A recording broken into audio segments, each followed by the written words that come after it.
You're the broke one, not us. The words landed on my Sunday dinner table like a judge's gavel. My daughter-in-law said it with that bright, satisfied certainty people use when they think they've already won. She sat in my dining room, my house, carving the roast I'd cooked, surrounded by my family, and labeled me broke, like it was a diagnosis. Silverware kept clinking, the grandfather clock kept ticking. My son stared down at his plate, as if the gravy needed his full attention. My grandson worried the edge of his napkin, tracing the little stitches I'd sewn decades ago. "Well," she pressed, fork still in the air. "Aren't you going to say anything? We've been carrying you for 3 years, groceries, utilities, repairs. You haven't contributed a dime." I set my water glass down carefully, slow enough that it didn't tremble. 3 years. She'd counted every favor in my own home and turned it into a debt.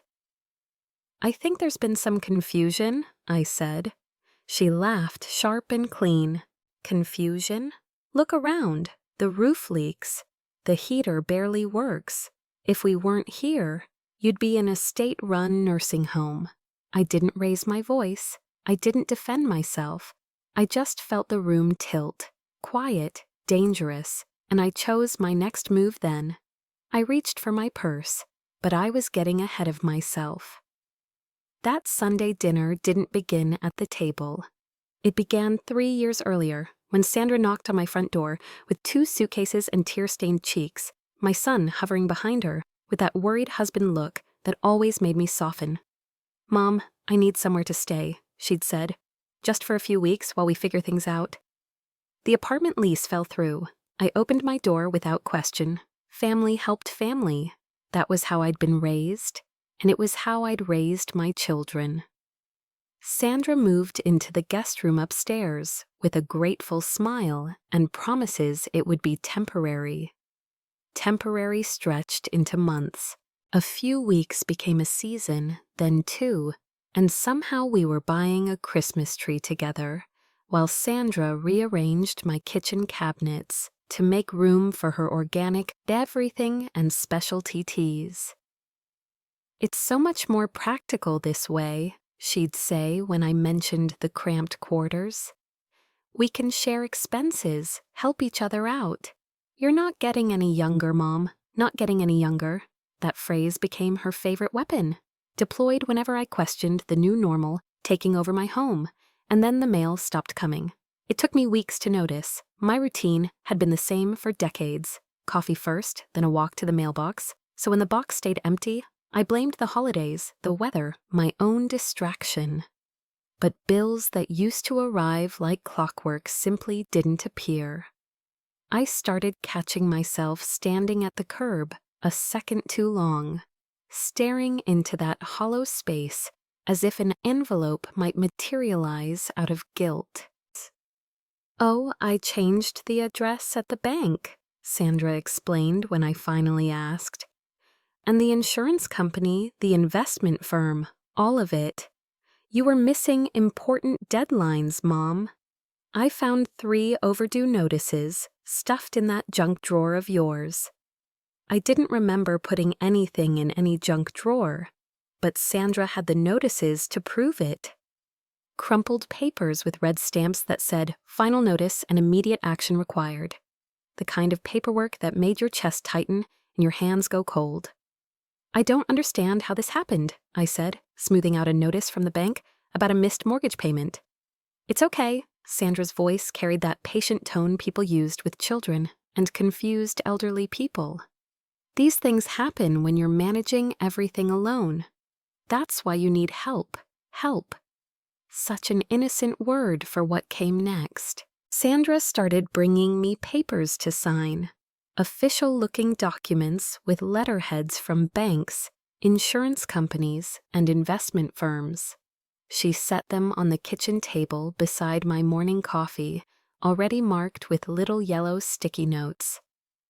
"Sign here, initial here, date here."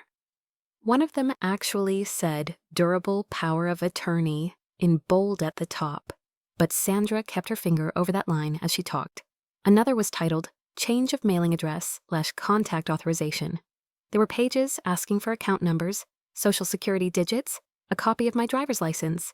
Sandra took photos for the file and said the institutions required it now. Just updates, she'd explain, tapping the signature line. New beneficiary forms, address changes, nothing major. The bank requires updated information every few years. The papers were thick, the print small. Legal language swam together on the page. Terms like account access authorization and primary beneficiary designation sat there like they belonged to someone else's life. Sandra would read the important parts out loud while I sipped my coffee and tried to keep up. This just keeps everything with family instead of getting stuck in probate, she'd say, brisk and efficient. And this one lets me help you with banking when you're not feeling up to it. Appointments, transfers, things like that. It sounded reasonable, responsible even. Sandra had always been the organized one, the one who read the fine print and remembered deadlines. I wanted to believe she was simply doing what my son never had the patience to do. I signed what she handed me. Each signature felt like a small surrender, though I couldn't have explained why at the time. Sandra gathered up the pages with satisfied efficiency, sliding them into a neat manila folder like a nurse filing charts. You don't need to worry about any of this anymore, she'd say. I'll handle the paperwork and phone calls. You just focus on staying healthy and enjoying retirement. After that, the bank statements stopped arriving next, then the investment summaries, then the insurance notices. My mailbox, once cluttered with financial correspondence and official envelopes, became a quiet place filled only with catalogs and charitable solicitations. Everything's paperless now, Mom, Sandra explained when I mentioned the sudden silence. It's all electronic, much safer that way. Identity theft is a huge problem for seniors. Safer? Another word that took on new meaning as the months passed. Sandra knew my balances when I didn't. Sandra fielded calls from advisors while I weeded the garden. Sandra made decisions about distributions while I gradually became a stranger to my own financial life. Don't worry about the boring money stuff, she'd say, whenever I asked about a particular account or tried to call the bank myself.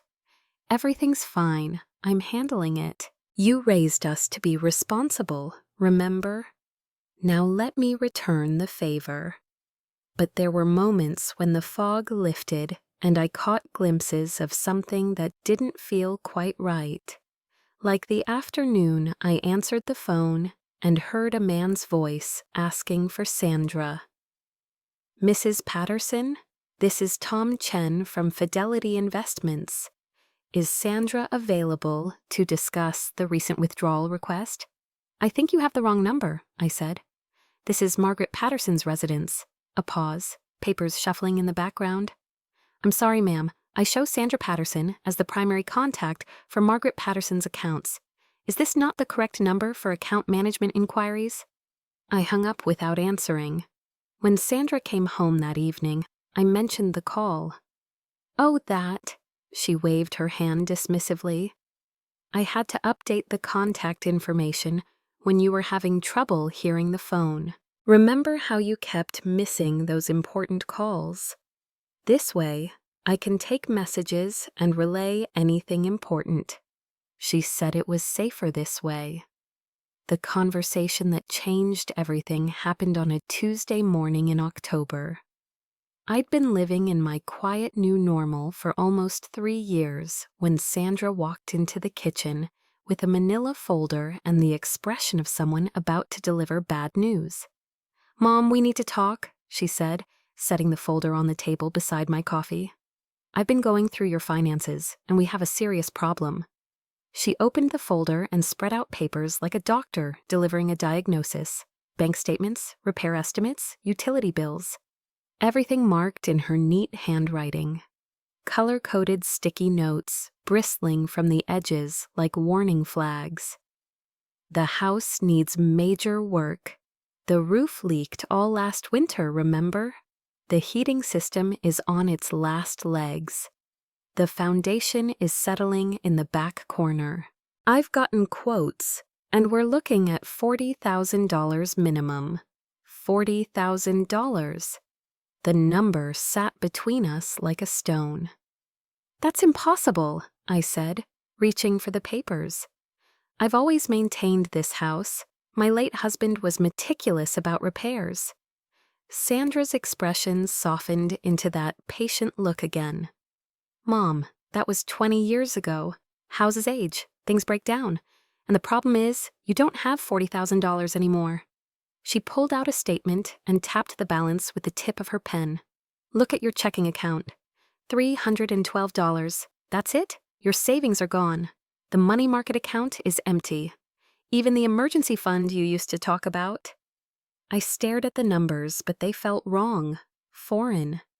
Like I was looking at someone else's life through my own name. I don't understand, I said quietly. Where did it go? Living expenses, Mom. 3 years of groceries, utilities, property taxes, insurance premiums, medical bills. You've been spending more than your Social Security brings in. We've been covering the difference, but we can't keep doing it indefinitely. The math didn't fit the woman I knew myself to be, but Sandra had documentation. Page after page of expenses, transfers, automatic payments, and in the margins, in her tidy script, were little check marks like she was grading my downfall. I need to see my checkbook, I said, pushing back from the table. Sandra's face went carefully blank. Your checkbook? Yes, I want to see it. I want to balance my accounts myself. A pause that lasted too long. Mom, you haven't used that checkbook in over a year. Remember? We switched everything to electronic payments because you were having trouble with the math. I want to see it anyway. She stood and walked to the drawer where I'd always kept my financial papers. She opened it, moved things around, then opened the drawer below it. Her movements became slower, more deliberate, like she was performing a search she already knew the outcome of. It's not here, she said finally. What do you mean it's not here? I mean, it's not in this drawer. Maybe you put it somewhere else. You've been a little forgetful lately. Forgetful. Another word that had crept into her vocabulary this past year, gentle, concerned, and sharp as a blade. The checkbook was missing. That afternoon, while Sandra ran errands, I called the bank myself. I hadn't spoken to anyone there in months, but I still remembered the number. It was the same branch where my husband and I had opened our first joint account 45 years earlier. First National, this is Jennifer. How can I help you? I'd like to check on my account, please. This is Margaret Patterson. Of course, Mrs. Patterson. I'll just need to verify you. Can you confirm your date of birth and the last 4 digits of your Social Security number? My fingers tightened around the receiver as I answered. I heard the soft clatter of a keyboard, then a pause that stretched a beat too long. Thank you. I'm showing that all statements and correspondence for this account should go to a Sandra Patterson at 428 Maple Drive. Is that correct? My heart stopped. 428 Maple Drive was Sandra's old apartment address, the one she'd lived in before moving into my home. No, that's not correct, I said. I live at 1247 Oak Street. I've lived here for 30 years. More typing. I see. It looks like the mailing address was changed in March of last year. The change request was submitted online using your customer ID and password. I never submitted any change request. Silence on the other end of the line, the kind that tells you the person hearing you has just switched from customer service to procedure. Mrs. Patterson, are you saying you didn't authorize this address change? I'm saying I never changed my address because I never moved. I understand. If there's been unauthorized access, you'll need to come into the branch to file a report. Please bring a photo ID and proof of your current address. We'll document this and explain next steps. My address had been changed, quietly, cleanly, like erasing a label and replacing it with another. When Sandra came home that evening, I was waiting in the living room with a notepad full of questions. She took one look at my face and set down her shopping bags carefully. "You called the bank, didn't you?" "Yes, I did, and they told me something very interesting about my mailing address." She sat across from me, hands folded in her lap, like she was ready for a meeting. "Mom, I can explain that." "Please do." "You were missing important mail. Bills were getting lost. Statements were piling up unread. I had to do something before you got in real financial trouble. So I had everything forwarded to my old place temporarily, just until I could get better organized here." "Your old place that you moved out of 3 years ago?" "I kept the forwarding active," she said quickly. It seemed easier than changing everything twice. Her explanations sounded reasonable, caring even, but something cold had settled in my chest, and it wasn't going away. "I want my mail to come here, Sandra, to my house, starting immediately." "Of course, Mom. I'll take care of that tomorrow." I want to take care of it myself. Her composure cracked, just a hairline fracture. "Mom, you don't need to worry about these details. I'm handling everything for you." "I want to handle my own mail." "You're being unreasonable." In my own house, Sandra stood up, impatience finally showing through the polished concern. "Your house?" "Mom, look around. Roof stains, peeling paint, a heater that barely works. This place is falling apart, and you can't afford to fix it. Do you know what homes like this sell for when they need major work?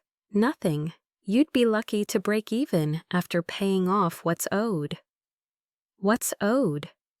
"The line of credit we opened last year to cover your medical bills," she said, words clipped. "You weren't keeping up with paperwork. Somebody had to make decisions. I didn't remember signing for a line of credit. I remembered being tired. I remembered a procedure and the fog afterward. I remembered Sandra's voice saying, 'It's handled, Mom. Don't stress yourself.' And I was beginning to understand how easily handled could become taken. The point is," she continued, voice sharpening, "you can't live alone anymore. You can't manage your finances. You can't maintain this property. And you can't keep pretending everything is fine when it obviously isn't." "What are you saying?" "I'm saying it might be time to consider other options. Assisted living, a nice facility, meals, medication, people who can help you. People who won't let you drown in paperwork you find so confusing. Assisted living." The phrase hung in the air like a threat dressed up as mercy. "You want to put me in a nursing home?" "I want you to be safe and cared for. And I want my family to stop carrying the financial burden of keeping you in a house you can't afford. This is my home. This is a money pit, Mom, and we're all drowning in it with you." Sandra walked toward the stairs, then turned back. "Think about it. Really think about it. Because we can't keep doing this much longer. Something has to change." She went upstairs, leaving me alone in the living room where I'd raised my children, where I'd cared for my dying husband, where I'd planned to spend the rest of my life. The silence didn't feel peaceful anymore. It felt like the pause before a door finally clicks shut. I looked down at my notepad, at the branch address Jennifer had given me, the list of things I needed to bring, and I made a decision Sandra hadn't counted on. Tomorrow I would go to the bank, alone. That night I barely slept. By morning I'd made a decision. I waited until Sandra left for yoga. My son had gone to work. The house was mine again, temporarily. I found my driver's license and a utility bill, slid them into my purse, and drove to the bank. I kept both hands tight on the steering wheel the whole way, like if I loosened my grip, my resolve would leak out of me. The lobby looked exactly the same as the last time I'd visited in person. Same marble floor, same potted plants. The same teller windows behind thick glass. But I felt like a stranger in a place that used to feel like home. I need to speak with someone about my accounts, I told the receptionist. All of my accounts. She glanced at my ID, typed, and her expression shifted in a way I couldn't name. Mrs. Patterson, let me get Mr. Williams, our branch manager. Mr. Williams was a man in his 50s with kind eyes, but when he checked my ID against his screen, his kindness sharpened into focus. Professional, careful. Mrs. Patterson, I understand you have questions about your accounts. I want to see everything, every account, every balance, every transaction. He didn't answer immediately. He asked the question that made my throat tighten. Before we begin, are you here alone today? Yes, and I'm requesting this for myself, not for anyone else. He nodded once, like that mattered, and it did. Mrs. Patterson, your situation has been a concern for our fraud prevention team. There have been unusual patterns in your account activity. What kind of patterns? Address changes, contact information updates, beneficiary modifications, and power of attorney designations. All submitted electronically using your online banking credentials. The frequency and timing raised red flags in our system. He slid a folder toward me. The paper made that dry, official sound as it moved across the desk. I asked to see everything. The first printout was my checking account. The balance showed $312.47, exactly what Sandra had told me. But the transaction history underneath it looked like someone else had been living inside my name. These withdrawals, I said, pointing to a neat row of identical amounts. 2,000, 2,000, 2,000, ACH transfer to S. Patterson. Those began appearing about 14 months ago, Mr. Williams said. Always the same amount, always to the same account. The authorization came through your online banking portal. I don't use online banking. According to our records, online access was set up in March of last year using your Social Security number and the answers to your security questions. What were the questions? He glanced at his screen. Mother's maiden name, first pet's name, city where you were married. Something cold settled in my stomach. Sandra knew all those answers. She'd heard the stories, flipped through the albums, laughed at the same memories, collecting the details of my life like keys. What other accounts do I have here? I asked. His expression changed. He pulled out thicker printouts, the kind with bold headers and columns that ran on for pages. Mrs. Patterson, you have a substantial trust fund, the Margaret and Robert Patterson Family Trust. Current value is $28.2 million. $28 million. I stared at the number until my eyes burned. $28,247,891.33. That's impossible, I whispered. It's real. The trust was funded with life insurance after your husband passed, then grew through investments. You have full access after age 65. I was 72. If that money exists, why am I being told I'm broke? You should have been receiving monthly statements. The trust generates about $40,000 per month in interest alone. Where have those statements been going? To your Oak Street address until March of last year. Then changed to 428 Maple Drive. The same address as my checking account. The same address Sandra used to live at. He turned the page and pointed to a line item, almost gentle about it. And Mrs. Patterson, there haven't been any distributions from the trust. No withdrawals, no checks cut, no wire transfers out. It had never been touched.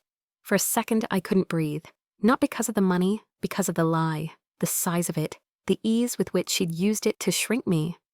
Mr. Williams, I need to see the signature cards for these changes. Of course. He opened a manila folder and laid documents across the desk. Address change forms, contact updates, beneficiary modifications. Each one carried a signature that was supposed to be mine. I studied them the way I used to study my children's homework, patiently, line by line. Some signatures were close, too close, but the details betrayed them. The dot over my I's sat in the wrong place. The loop of my G's was wider than mine. The slant was just slightly off, like a practiced imitation. "That's not my signature," I said, tapping the address change form. Mr. Williams leaned forward. "Mrs. Patterson, are you saying someone forged your signature on these documents?" "I'm saying I never signed them, and I never authorized anyone to change my information or access my accounts." He didn't flinch. He nodded again, slower this time, like the bank had just crossed into a different lane of procedure. "Ma'am, if that's the case, we're looking at potential identity theft and bank fraud. I'm going to document this conversation and freeze any further changes pending an investigation." Bank fraud. The words hung in the air like a verdict, heavy, official. What does that mean for me right now? It means we restore your original contact information, issue new credentials, and add additional security controls.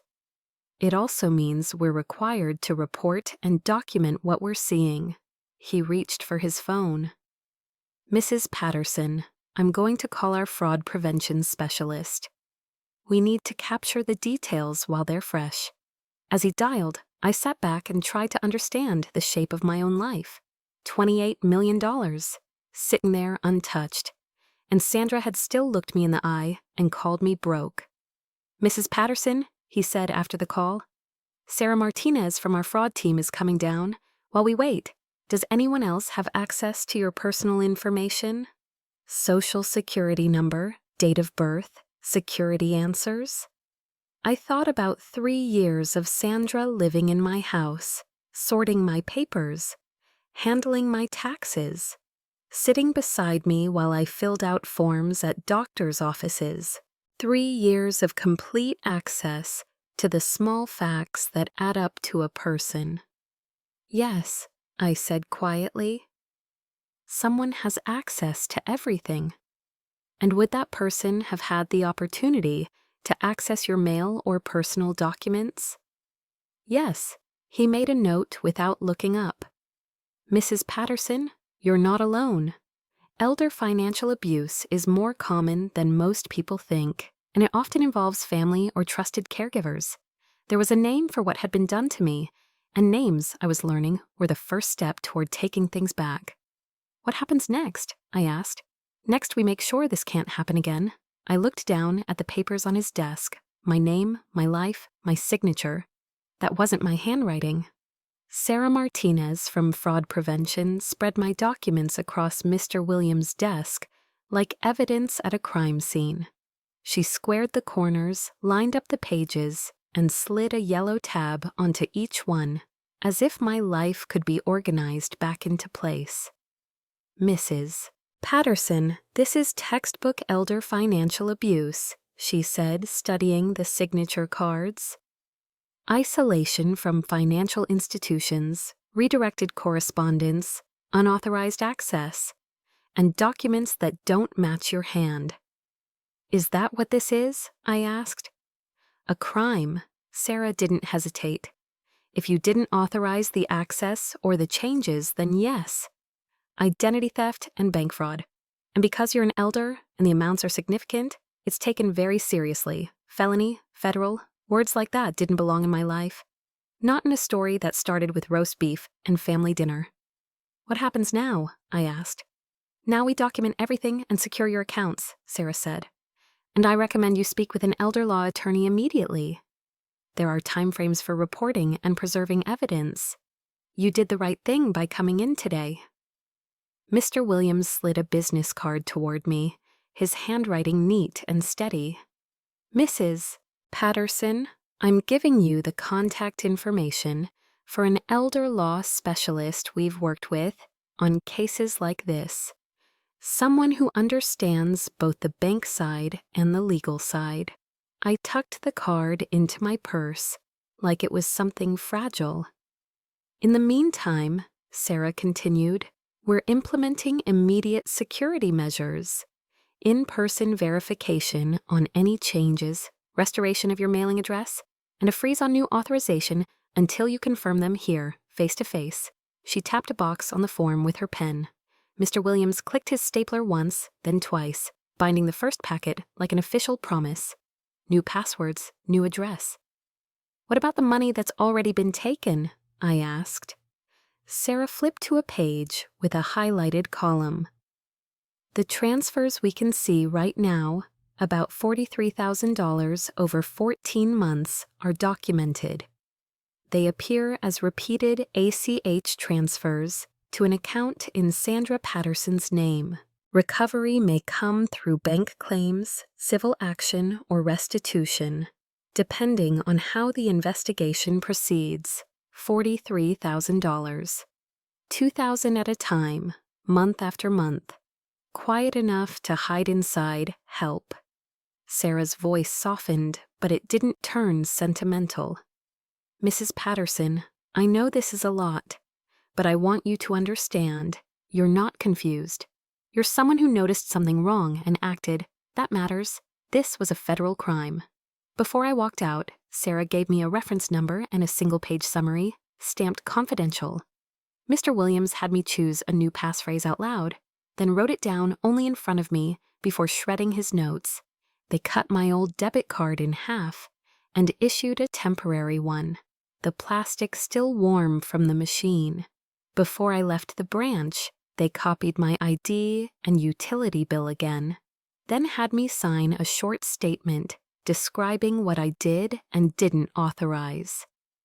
Mr. Williams walked me to a small side office where a printer hummed and spit out more pages. Case notes, account flags, security overrides. I watched him type in person only beside my profile like he was installing a lock no one else could pick. 3 hours later, I sat in the elder law attorney's office with my folder on my lap and the bank's printouts in my hand. The room smelled faintly of toner and old paper. A framed certificate hung behind the desk, and a desk lamp cast a steady circle of light over the documents, like this was where the truth finally stayed put. Mrs. Patterson, the pattern is clear, the attorney said, laying my papers into a timeline. Your daughter-in-law isolated you from statements and calls, then positioned herself as the contact, then used that access to make changes that benefited her. That isn't family help. That's exploitation. Was I stupid to trust her? I asked. She shook her head once, simple, firm. You were generous. You opened your home. That's not stupidity. The wrongdoing belongs to the person who abused your trust. She slid a checklist toward me and uncapped a pen. Here's what we do next. We file a formal report, preserve every bank record, request a complete account history, and make sure nothing else can be changed without you. Then we decide whether we pursue civil recovery, criminal referral, or both. And when I go home tonight, Sandra will know something's changed if I don't act the same way. You have 2 paths, she said. We move quietly while we gather documents, or you stay elsewhere temporarily. Quiet buys time, but you know your home and your safety best. I pictured my garden, my kitchen window, the chair where my husband used to read the paper. I'm not leaving my home, I said. The attorney didn't smile, but her expression approved of the choice. Then we move quickly. I want a family meeting within the week. Neutral territory. You, your son, Sandra, and me, as your legal representative. We will present the records, and we will do it in a way that protects you. What if Sandra denies everything? She can deny it, the attorney said. But the bank records don't argue. Signatures don't argue. Addresses don't argue. Evidence speaks. What if my son takes her side? Then the meeting will clarify what you're dealing with, one way or another. Sometimes people are misled. Sometimes they're complicit. Either way, we plan for both. She leaned forward slightly, voice lowering, not dramatic, just precise. What was done to you wasn't just about money. It was an attempt to erase your independence, and that has legal consequences. She opened my folder again and tapped the list of items to retrieve from the house. If Sandra has copies upstairs, we need originals if you can safely get them. Anything with letterhead. Anything with your signature. Envelopes showing forwarding labels. Even sticky notes telling you where to sign. That's not clutter, Mrs. Patterson. That's evidence. When do we have this meeting? I asked. I'll coordinate with the bank and prepare a packet. Clean, organized, undeniable, early next week. That gives us time to secure your accounts properly and gives you time to prepare for what will likely be a difficult conversation. She slid a blank sheet toward me and wrote 3 words at the top. Incident log. Starting tonight, keep notes, she said. Dates, times, what she says, what she asks you to sign, who is present. If you can, keep texts. If there's a voicemail, save it. If there's a moment you feel pressured, step away and call me. Predators rely on speed and shame. We slow this down and put everything in writing. My fingers hovered over the paper. For years, Sandra had treated my questions like proof I was declining. Now an attorney was handing me a method. Simple, calm, and undeniable. She handed me her card. If Sandra pressures you to sign anything before then, you call me. If she threatens you, you call me. If you feel unsafe, you call me. I stood to leave, steadier than I'd been in months. For the first time in 3 years, I wasn't alone with a confusion Sandra had invented. I had a plan. I had procedure. I had someone who believed that the meeting was set for 2 o'clock on a Thursday. My attorney chose her largest conference room, floor-to-ceiling windows, a mahogany table meant for 12. Today, it held 4 chairs, 4 glasses of water, and 1 folder that could break a family in half. I arrived early and sat facing the door, my purse in my lap. Inside it was the bank printout, official letterhead, crisp ink, and a number Sandra had spent 3 years pretending didn't exist. $28,247,891.33. My attorney placed a thick manila folder on the table and didn't open it yet. She just met my eyes. I nodded. Ready. Sandra came in 10 minutes late, heels clicking like a warning. My son followed her, shoulders tight, looking like a man pulled into a storm with no umbrella. Sandra scanned the room the way she scanned my kitchen drawers, deciding what belonged to her. "Thank you for coming," my attorney said. "Please have a seat." Sandra sat directly across from me, close enough to see the small smile she couldn't quite hide. "I'm glad Margaret finally agreed to get professional help," Sandra began, not waiting. "She's been struggling with finances. It's been a burden on our family." My son gave a small nod, and something in my chest tightened. He wanted to believe the easiest story. "That's not why we're here," my attorney said calmly. She opened the folder and slid 1 page onto the table. "We're here because Mrs. Patterson discovered unauthorized activity on her accounts." Sandra's smile thinned. "Unauthorized?" "Address changes, contact changes, repeated transfers," my attorney said. "I thought it best to address this as a family before it escalates further." Sandra lifted her chin. "Margaret gets confused about money," she said. "Older people imagine problems." My attorney slid a 2nd page forward, then a 3rd. A list of identical withdrawals, a timeline, a profile page showing primary contact S. Patterson. Sandra's face lost color. "Where did you get those?" she asked. "From the bank," my attorney said. Mrs. Patterson obtained them herself after visiting the branch in person. Alone. Sandra's eyes snapped to me. You went to the bank without telling us. I went because my mail stopped coming to my own house, I said. Sandra turned back to my attorney, voice rising. She can't just walk in and demand private information. I'm her power of attorney. Correspondence goes through me for her protection. My attorney didn't blink. There is no valid power of attorney on file with the bank that gives you authority over her accounts, she said. And as of this week, any prior authorization you claim is revoked in writing. Her profile is now flagged for in-person verification only. Sandra's mouth opened, then closed. She turned to me, softening her tone like she was flipping a switch. Mom, you remember signing the paperwork? We did it right in your kitchen. I kept my voice level. I remember papers. Yellow sticky notes that said, "Sign here." I remember you reading the important parts while I drank coffee. I do not remember signing away my life. My son shifted, eyes darting between us. Sandra, maybe we should listen. Listen to what? Sandra snapped. Accusations from someone who can't remember breakfast half the time. That was when I reached into my purse. The zipper sounded loud in the quiet room. You're right, Sandra, I said, calm as a steady hand. I was confused about why statements stopped arriving, confused about why you kept telling everyone I was broke, while you handled every call, every password, every envelope. I pulled out the printout and set it on the table in front of her.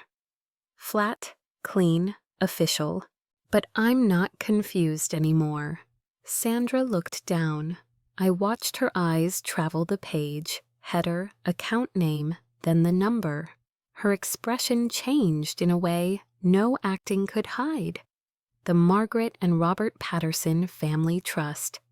Current balance, $28,247,891.33. That's not possible, she whispered.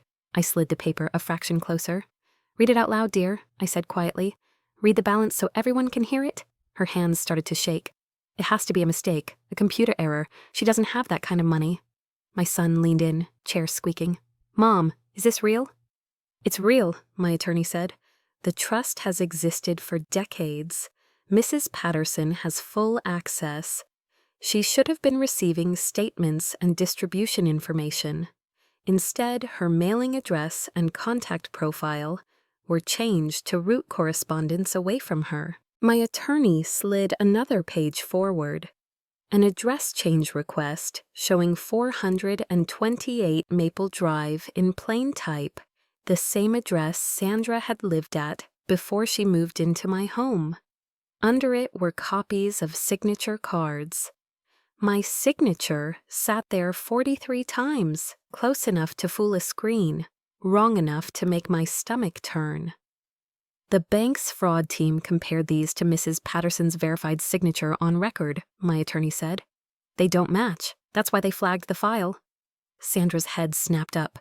I used my old address temporarily because she was missing mail. I was helping. My attorney tapped the withdrawal list. Mail doesn't helpfully forward itself to an address the account holder doesn't live at. And these transfers didn't help themselves out either. Approximately $43,000 over 14 months, $2,000 at a time, sent to an account under your name. Sandra pushed her chair back, wood scraping. This is insane. I was protecting her. Seniors get scammed all the time. I kept it safe. My son's voice came out thin. Did you take money from my mom? Sandra looked at him. For the first time, there was no quick explanation, no tidy victim speech, just blinking and silence. I was managing it, she said finally. She didn't understand what she had. Someone had to. By calling her broke? My son asked. By threatening a nursing home? Tears spilled, turning her voice small. I never meant for it to go this far. My attorney placed one more page on the table, short, stamped with a reference number. The bank has opened an investigation, she said. Because of the pattern and amounts, they are required to preserve records and make reports. A case number exists. Investigators will follow up. Sandra stared at the number as if it could bite her. "We can handle this privately," she said, desperate. "We're family. I didn't raise my voice." "You stopped being family to me the moment you forged my name and redirected my life like it was your mail." Silence swallowed the room. In it, I realized I was no longer afraid of her tone. The air conditioning hummed. My son's chair squeaked. My attorney's pen scratched, steady as a metronome. My son rubbed his forehead, staring at the printout again. "Mom, I had no idea. She told me you were running out of money. She said we had to help or you'd lose the house." "I know you believed her," I said. "But this wasn't confusion, this was a plan." My attorney folded her hands. "Regardless of what happens legally, there must be immediate boundaries," she said. I looked straight at Sandra. "You will be moving out of my house within 30 days. Sandra reached toward me, palms up. "Mom, please, where am I supposed to go?" I didn't take her hand. "That's not my problem to solve anymore." My son's voice dropped. "What about our marriage?" I looked at him, steady. "That's between you and Sandra, but she won't be welcome in my home. You can visit me. She cannot." He sat there, caught between the wife he chose and the mother he underestimated. "I need time," he said. "Take it," I told him. But my decision doesn't wait. My attorney gathered the documents into a neat stack. "Mrs. Patterson will change the locks this weekend," she said. "Sandra, obtain counsel, do not contact the bank, or attempt further access." Sandra's sobs rose again. One last attempt, wrapped in guilt. "You can't throw away 3 years of family over paperwork." I paused at the door and looked back. "You threw it away the first time you forged my signature," I said. The door closed behind us with a soft click. The 30 days that followed felt like learning to breathe again, carefully, sometimes with shaking hands. For the first time in 3 years, the choices were mine. Sandra moved out on day 28. I watched from my kitchen window as she loaded boxes into a rented truck. Her movements sharp and angry. She'd found a 1-bedroom apartment across town and a job at a medical billing company. Real work, the kind she'd claimed she didn't have time for while she was helping me. My son helped her pack, grim and tired, moving like a man who'd just discovered the weight of his own denial. The next morning, a locksmith came to my front door with a tool bag and a calm, no-questions attitude. He rekeyed every exterior lock and replaced the little lock on my mailbox, too. I gathered every spare key Sandra had ever organized into a bowl on the counter and watched the old ones go into the trash like loose teeth. When the locksmith handed me the new keys, the metal felt colder than I expected, and then, strangely, warmer as it sat in my palm. I didn't make a copy for anyone. "Mom," my son called from the porch when the truck was nearly full. "Can I come in for a minute?" I'd been waiting for that question since the day I said 30 days. He sat at my kitchen table, the same table where Sandra used to spread out documents for me to sign, the same table where she'd called me broke in my own house. Today it was just him and me, and the silence didn't belong to her anymore. "I need to apologize," he said. "I believed her, about your finances, about your memory, about you not being able to live on your own. I thought I was protecting you." "You were protecting the version of me she sold you," I said quietly. "A confused, failing woman who needed to be managed. The problem is, that woman never existed." He stared at his hands. "She always had paperwork," he said. "Statements, overdue notices, repair estimates." It looked real. Some of it was real, I told him. The roof did leak. The heater is old. That's normal maintenance. But she made sure I never saw the statements that would have shown me how to pay for it without begging anyone. He swallowed, eyes glassy. $28 million, he whispered. I still can't understand it. I couldn't either at first, I admitted. Your father was careful. The money was always there, and Sandra knew it. How did she find out? The first month she moved in, she organized my files, I said. I showed her where I kept things. I gave her the advisor's number because I thought I was being responsible. I thought I was preparing the family for emergencies. My son's voice cracked. And she used it. She used it to isolate me, I said. Once I stopped getting mail and calls, once I stopped being the person the bank spoke to, everything else was easy. What happens to her now? He asked. Legally. The bank opened a case, and my attorney is handling the rest, I said. I'm not in charge of her consequences. I'm in charge of my boundaries. He nodded slowly, like he was learning a new language. Will you forgive me? I reached across the table and took his hand. There's nothing to forgive, I said. But learn from this. Ask questions when something doesn't add up. Don't let confidence replace proof. He squeezed my hand. I missed you, Ma, the real you. He hadn't called me Ma in a long time. He told me he was staying with Sandra for now, but he would visit me alone, and he would earn back my trust slowly. 2 days later, my attorney and I went back to the bank to lock everything down. Mr. Williams met us with a stack of forms and that steady, careful voice. Mrs. Patterson, your profile is flagged. In-person verification only for address changes, beneficiary updates, or access authorizations. Monthly paper statements will go to Oak Street. No paperless, no forwarding without you present. He had me choose a new passphrase out loud. My attorney wrote it once, handed it to me, and watched the bank shred their copy.